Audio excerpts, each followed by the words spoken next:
Welcome to the Directing Animation Livecast with Scott Weiser, who has gone from a studio of one to directing at Spacestation Animation to supervising at Steamroller Animation, continuously developing over 15 feature film pitches on a quest to master the art of making deeply meaningful animated films. All right. We are with Brandon Oldenburg, who was the second guest on the Directing Animation Livecast. So we've both been on some incredible journeys since then, for the past 5 years, pretty much.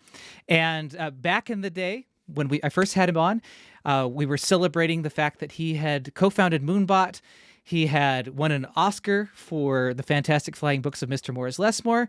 And after that, after Moonbot kind of dissolved, he founded a company called Flight School Studio, where they created all kinds of immersive experiences, I guess you'd say. The Department of Wonder, which is like a mixed reality type of experience, which looked amazing. And now you're in a company called InBetween, where you have been showing a full feature film off at Annecy 2024. That's right. Yeah. You've covered all those bases really quickly. Each one's a big chapter in my life, and it's a mouthful. I'm sorry about that. I wish I could just maintain with one studio. With one studio? Yeah. That's becoming more and more rare. It's quite interesting. I have this email that is just too many emails. That's the problem. And it gets really confusing keeping track of how to get in touch with me. So I apologize with all the changes of emails. I know that can be tricky. Oh, no worries. No worries. But you've done a really good job keeping track, and congratulations for doing this for so long. How many episodes have you done now? This is episode 58. So we have 2 more until 60. That'll be a full 5 years, I guess. But yeah, it's been 5 years from September. Yeah. 2019. It's been an incredible journey. I expect to see some sort of montage video, the highlights. Yeah, and I remember like the thumbnail for this video includes a little piece of art I did of you. I remember, and then I made these Instagram posts where I like clipped a little bit of what you said in that episode that I really loved. Yeah, those were great. Yeah, I did. I only did 3 of those. Okay, And after that, I was like, this is a lot of work. And you got busy. Yeah, a lot of stuff to develop on my side. So I had to kind of say, okay, let's prioritize the actual directing stuff, the actual content creation stuff. Well, kudos to you. The commitment is huge to be able to do it as long as you have, and then in the same level of quality, consistency throughout. I mean, that's a big campaign and commitment. So yes, I've had a lot of friends who have started these things, and it's hard to maintain. You run out of steam real quick because, like you said, you can put a lot of work into these things, and you can burn yourself out. So, absolutely. And we also we're probably going to have to upload this version because something's happening with connection, but luckily I'm recording it on my computer, so we're going to be just fine. We'll just continue as is, and we'll have a new link to share. Often? It happens every like 10 episodes. Good. So lucky. Sorry about that. No worries. It happens. Technology, right? But let's talk about your projects and everything that's going on. This Bloom project looks very in the vein of the stuff you've already enjoyed working on in the past. Even the font reminded me of old Moonbot stuff. Oh, thanks. Yeah. This project, well, speaking of Moonbot, back in 2009 when we started, I was introduced to an individual. His name's Carl Laperus. He's an amazing serial entrepreneur, and one of my business partners, well, 2 of them actually, Lampton Enox and Alyssa Cantro, had me sit down with him because they had already met him before. And then come to find out, he had already had met me, and I just had forgotten back in the Real Effects days. He had been brought in by those who are running development over there at Real Effects. In the later sort of, 2006, around that era. John Green, Dennis DeSager had brought him in because he had some ideas for some shows, and they liked his ideas. And I didn't meet him at that time, but then I was introduced, and we hit it off. Like, his kids, same age as my kids. Oh, nice. Same classrooms. And so they grew up together those 9 years that we lived in Shreveport, Louisiana, building Moonbot. they wanted me to meet him because he had so many cool creative ideas. And one of those ideas was this project called Bloom, a life story. And the reason why I was drawn to it when he initially pitched me was that well, for one, I was just amazed that there hadn't been anything like it yet. And I'm still amazed that it hasn't happened. Meaning, all these features, big animated features, especially the ones that have come out of Pixar, always have this basic hook, meaning it's a world of cars, it's a world of bugs, it's a world of fish, it's a world of toys. And Bloom is a world of flowers. And of course, Disney did it first with Flowers and Trees, The Silly Symphony, and then later with Fantasia, and again with Fantasia on the reboot of Fantasia, and then along the way with Alice in Wonderland. There have been iterations of flowers that have been brought to life and animated, and even some old Russian cartoons have done this. But there's really hasn't been anything in the modern era where we've gone full into the world of flora and really just dove headfirst into that. And so I've been amazed it hasn't happened. And when I became a free agent as of over a year and a half ago, with Limbert, Fabian, he and I are always worked together. And he and I decided to name our director duo InBetween, as you mentioned. And we are inbetween.com is our website. And you can see our portfolio work, but we are independent directors now. And so we were fortunate enough to have some directorial management come on board for us through anonymous content, which has been great. But at the same time, Lambert and I have all also been just exploring our own individual stories that we'd love to see come to life. And one of them was with Carl Lapperus and his Bloom idea.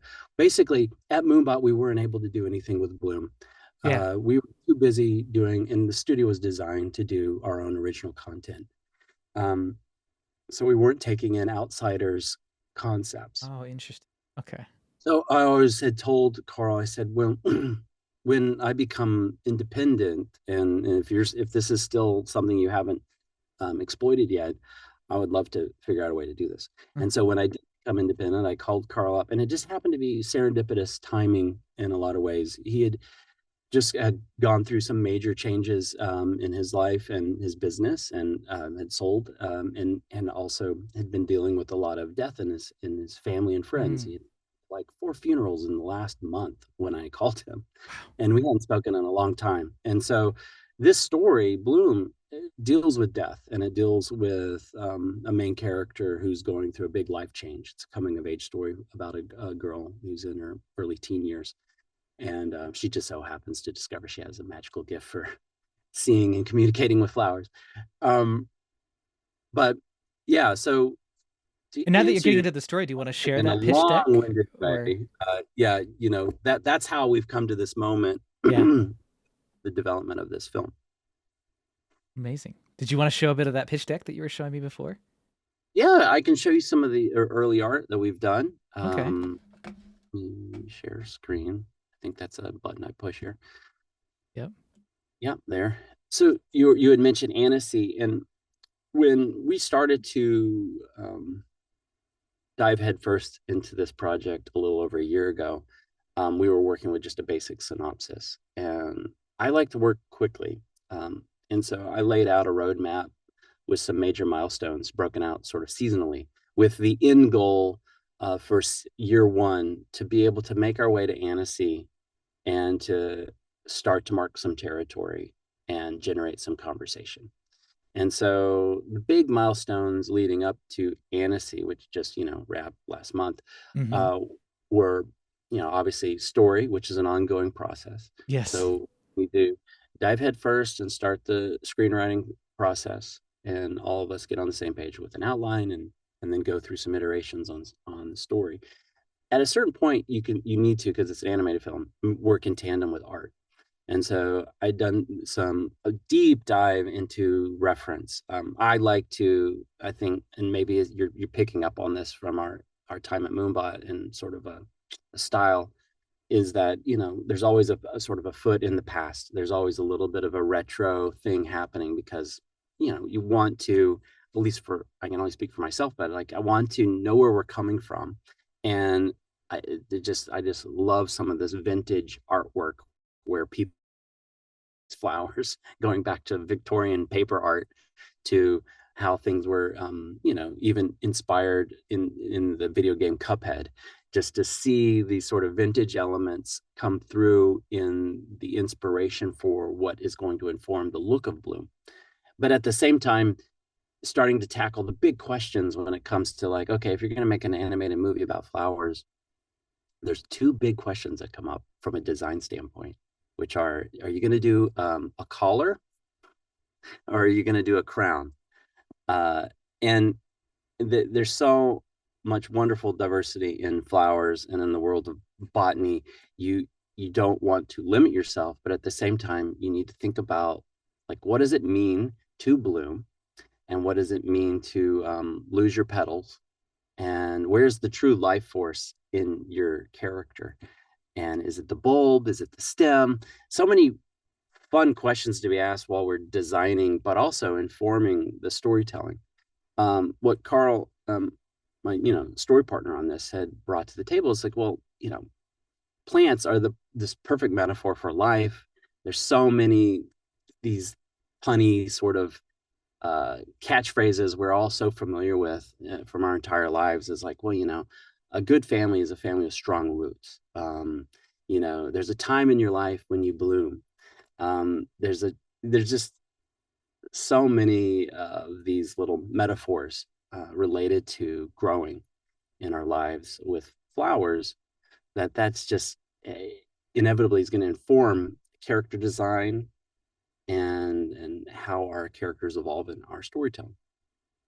Yeah. I'm gonna just tab through this. This is just a basic top line deck, and you'll see here there's a greenhouse, and the it was important for us when we were designing this story world is that there's two sort of main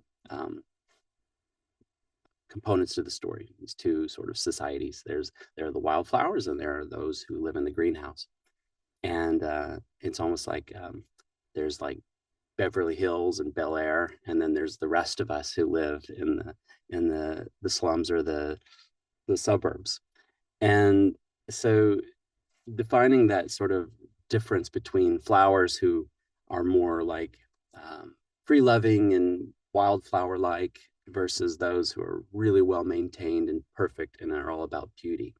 And that those the trying to understand these two worlds of flowers really kind of helps inform a lot of our storytelling decision making that we put into this film. I'm just going to jump ahead. This is our main character. His name's Peter. And this was one of the early first drawings that I had done that I'd really kind of fallen in love with.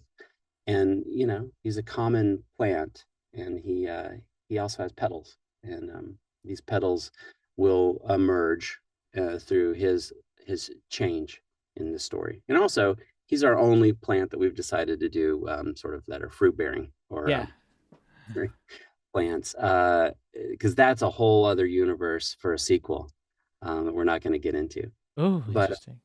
When making the story decks, I'm just going to speak more generally. I'm not going to give you the full story pitch on this. I think I need to leave some space for us as we move forward into the next year. But this was one of the major milestones was to be able to define five key scenes and then do paintings for those scenes to kind of give you a breath of the emotion of the film. So whenever you or anybody is developing a story, I think it's always helpful for one slide to kind of give you the full breadth of the story. So if I were to leave you with anything, just being one slide, this hopefully gives you a taste of the range of emotion, the feel for the film, the cinematic tonalities. It's all right here.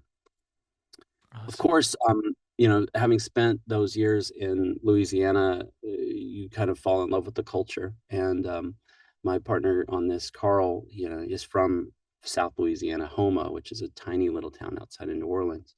And it's just a lot of fun to root this film in some steeped in culture like New Orleans. And then you're like, okay, flowers in New Orleans, like what's that like? And in the research and development of this film, we were able to reach out to and build a relationship with the director of the Botanical Gardens of New Orleans. And was a consultant for us in the early development of the film. And this time last year, we were down there meeting with him. He was about to retire. And so this was a fun project for him. He was also a musician. So he saw Ah. how in the power of character in what we were doing. And so key characters in this film are going to evoke certain personalities that we're familiar with out of New Orleans. Certainly is going to make for a rich landscape. So this story takes place in a yard of a home in the Garden District, and the Garden District is beautiful. If you haven't been, it's a beautiful part of the city, and it's picture book esque. There's even a streetcar that'll roll down the street in front of some of these beautiful old homes. Wow. And thinking about it, it's like, oh, this is like an Americana Ghibli environment Oh. that you can get on board with and get really excited about. So it's I hope if we do this film right, the tonalities of the story are going to evoke a Miyazaki like in world, but in a through the filter of New Orleans. And I get really excited about just like, what does that mean when I say that out loud? And the challenge of that, because that's quite a gauntlet to throw down.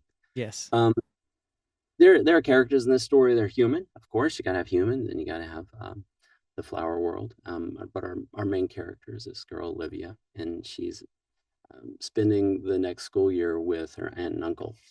And I'm not going to get into the particulars of this pitch because I don't want to spoil too much. Here's a Ooh, image of the streetcar right love there, it. flows right through the neighborhood.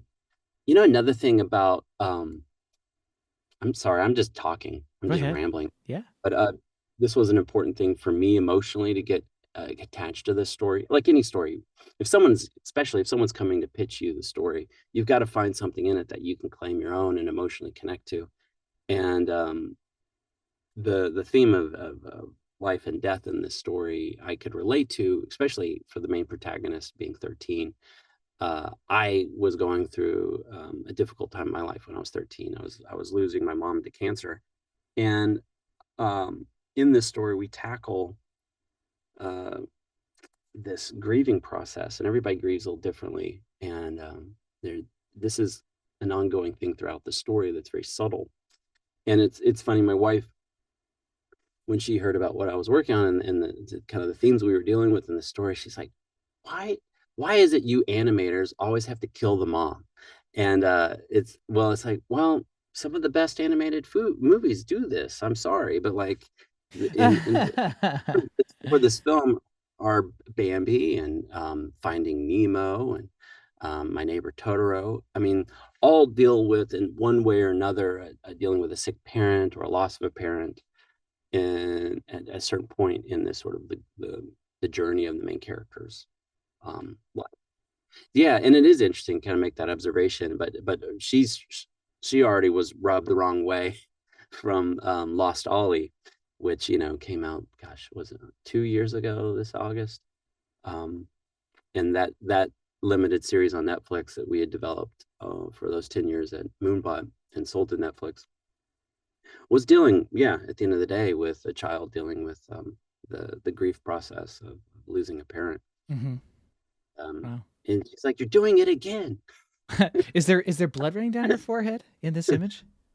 Yeah, that this Yeah. is a key moment in the story where she's been accidentally been hit in the head, um, Yeah. and Interesting. she passed out on the ground, Oh and she's wow. coming to, and Oh, when she starts to hear the voices of the world around her. Yeah. wonderful. This is your last slide. What's that? Is this your last slide? No. Okay, cool, cool. Yeah, I'm just gonna Oh, tap. nice. I'm gonna tap quickly through these, but Yeah. you know, Beautiful image. Love the background. there's our main flower character has a love interest. Yeah. This love interest lives in the greenhouse and Uh-huh. is on.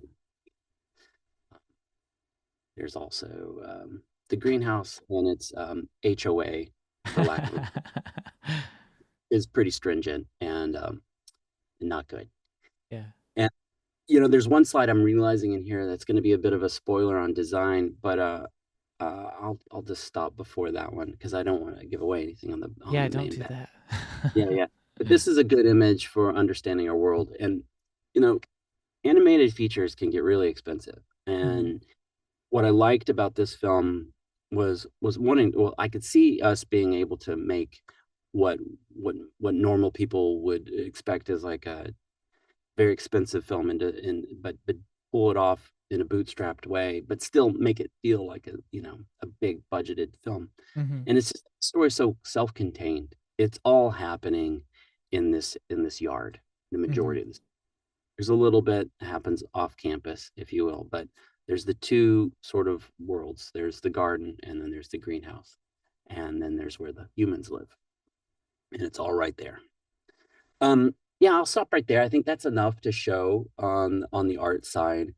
And but I can certainly keep talking about it. Yeah. The the the challenge, like with anything, we're all dealing with this as people who are serial entrepreneurs like you and Yeah. myself, and we we are constantly trying to figure out how to get our stories told and out into the world. And I don't claim to know how, but I also can only say that we just have to pay attention to which way the wind's blowing. The Mhm. weather is always shifting and changing. The world is always changing. And my observations as of late are sort of like, have you ever watched that show that's filmed out of Waco, Texas called Fixer Upper? Yes. Okay. So The gains.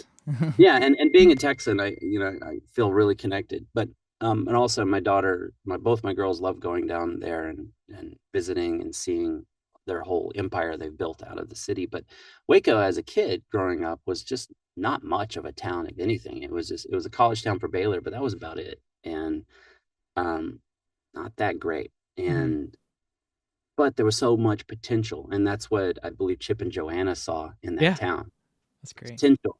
They could see a house and go, wow, we could buy this house for 20K, turn it and flip it and make it. And now these homes that they were buying for so cheap are going for millions of dollars. And not only that, they've changed the way people from all over the world think about where they live and the value of their own homes and the That's value that they beautiful. get in a different city. Yeah. And for for me, looking at animated films, there are obviously the great films that come out of the West Coast and the big studios. Amazing, incredible films, but they're just so expensive to produce, and um, yeah. So a lot of that has to do with just the cost of living, the amount of people, Mhm. but the there's a way, and this is a skill that we have built over the years because we started real effects back in the 90s in Dallas, which just didn't make any sense. And we knew to compete, we always had to figure out a way to do things differently, more cost effectively. But at the same time, we just couldn't allow ourselves to allow the quality to suffer visually. And that's a testament to the talented people we were able to convince to come work for us and in our company. And the same, for the 8.5 years that we ran Moonbot, it's all a testament to the quality of the talent that we were able to build. Yeah. So now networked, the talent's everywhere, and the talent's incredible, and you can bring the talent in from anywhere. Yeah. And there's a way to pull off these animated films where you're not beholden to running a studio anymore. There are a lot of great studios that are out there that want to service the work. And so right now we're agnostic to a studio. We're not even really there yet on picking the final place that would be the one that would turn around the 100 minutes of animated content.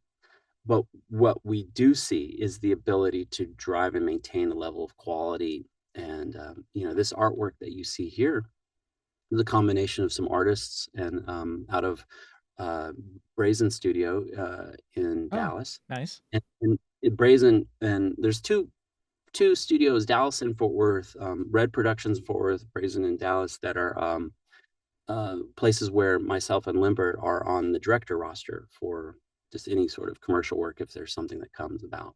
Great. But at the same time, getting getting to have that time at Brazen, I saw that there was a lot of really talented people there that we could pay them for their services to help with this art here.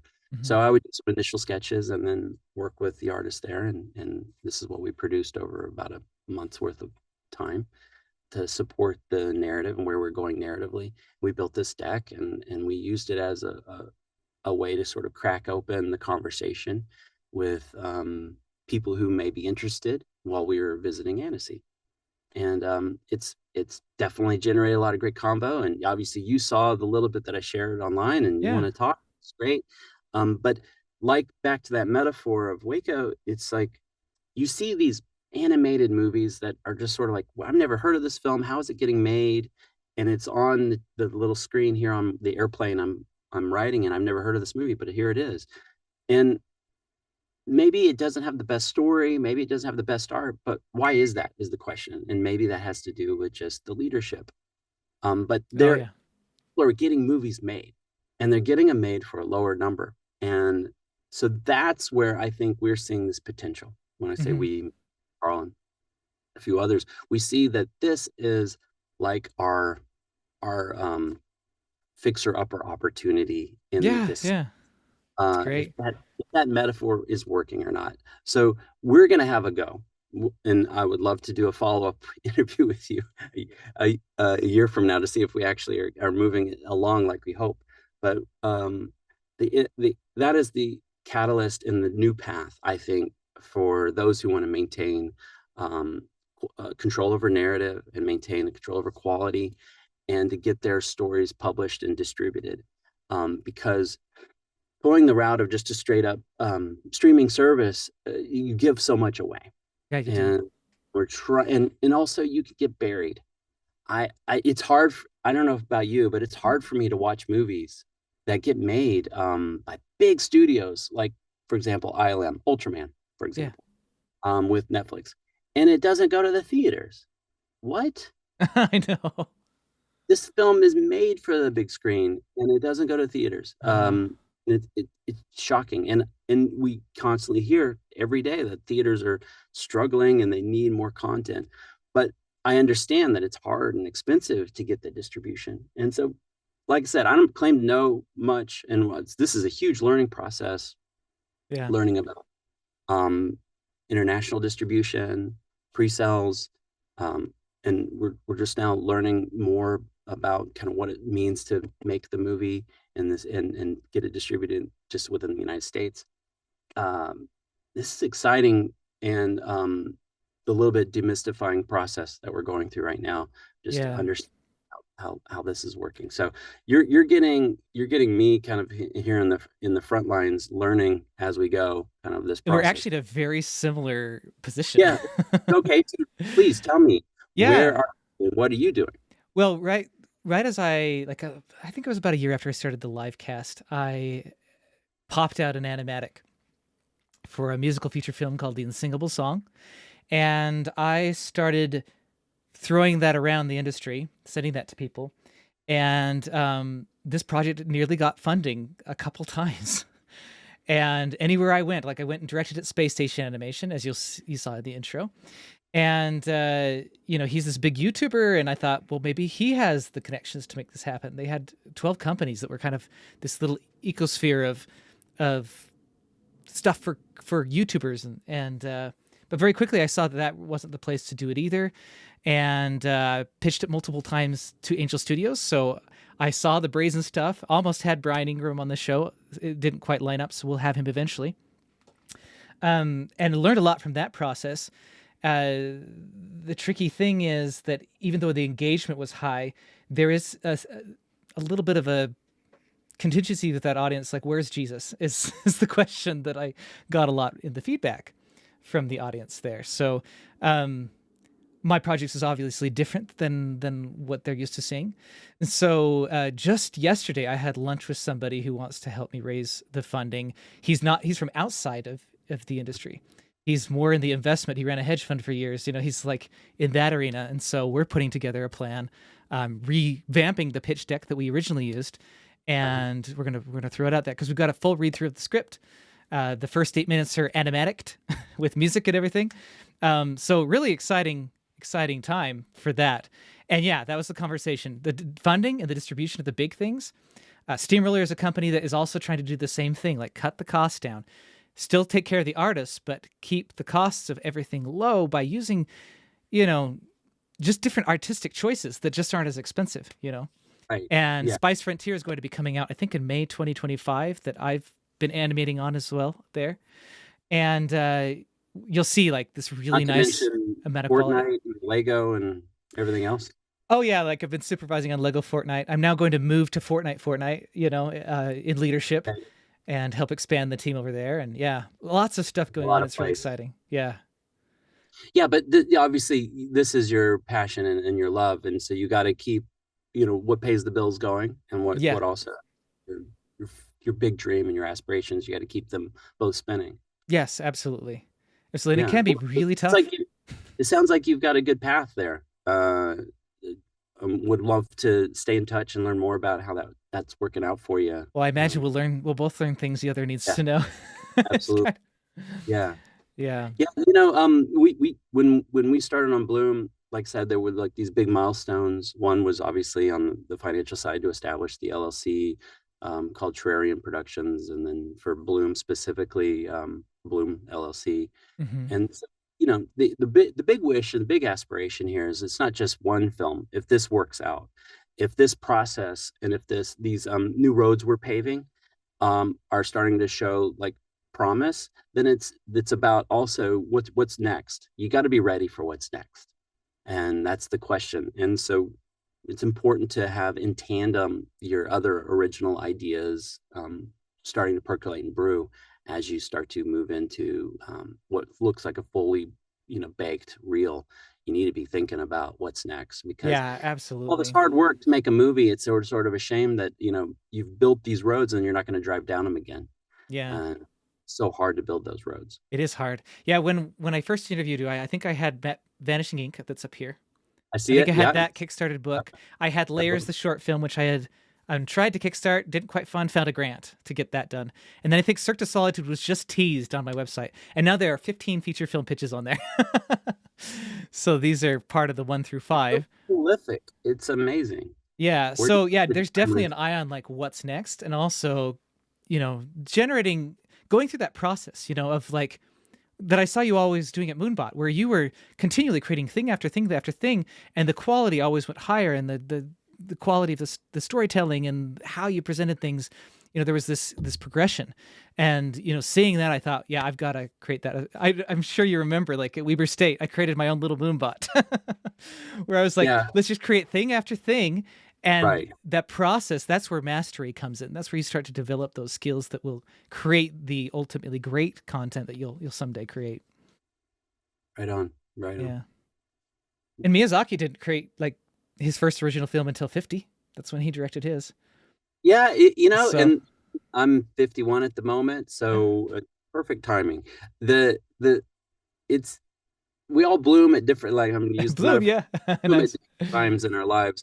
At the age of 26, I was so depressed. It's like I haven't made my Citizen Kane yet, and Orson Welles had already done it at that age. But you have to realize that there are people, and they have so many chapters in their lives and opportunities. And for Roald Dahl, he didn't write his first book until his mid 40s, I believe. Mm-hmm. So yeah, he had a whole other life before that.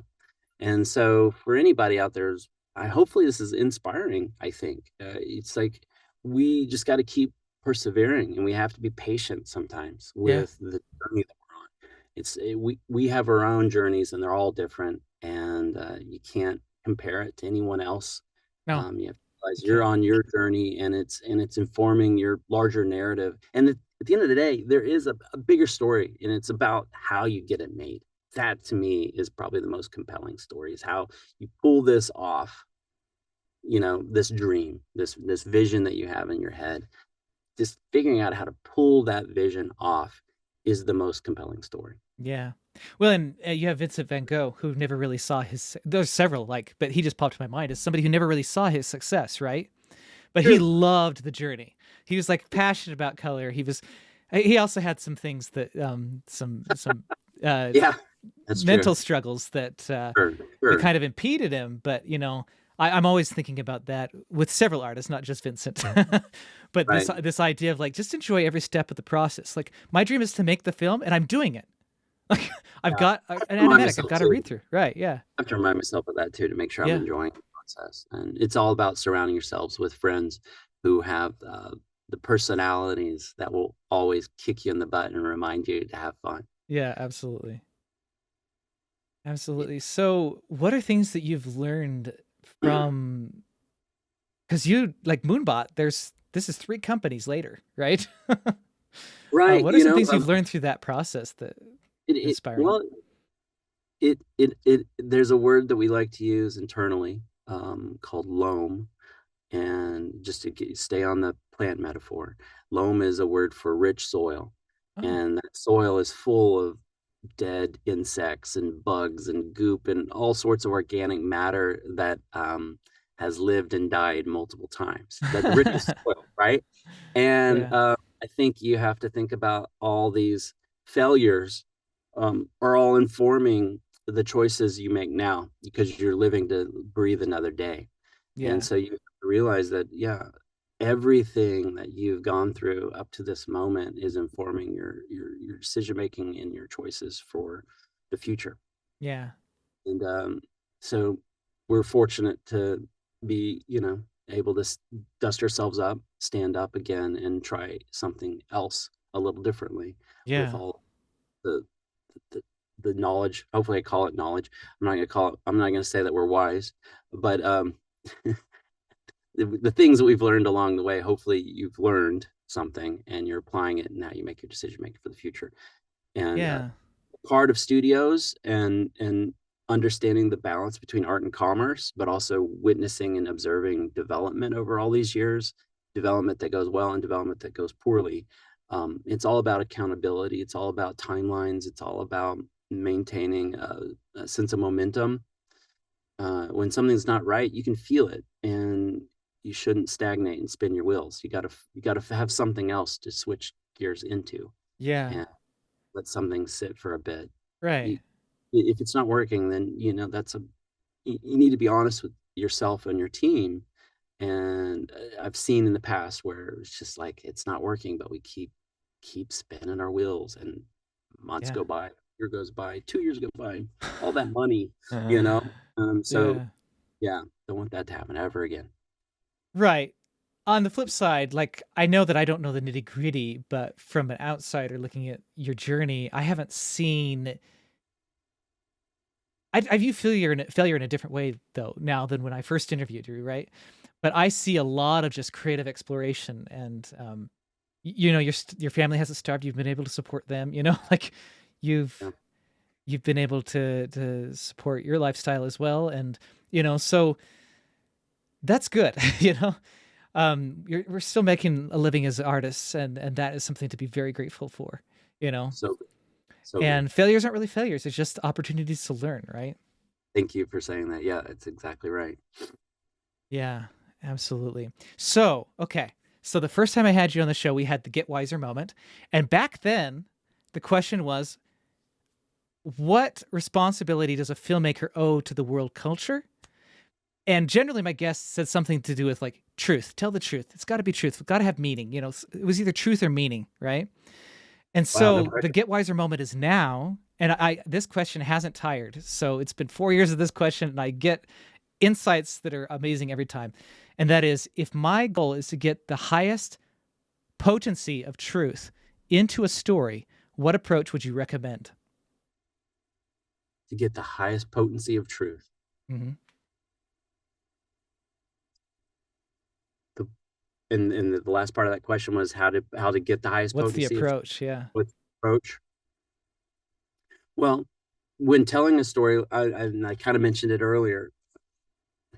It needs to come from somewhere deeply personal. Mm-hmm. Um, and if you can find that in what you're doing and creating, the story you're telling, then then truth will ring out loud and clear. Mm-hmm. And it when something's personal, it's original. When something's personal, it's you know it so well, intimately, because it's constantly echoing in your mind and you're thinking about it all the time. Yeah.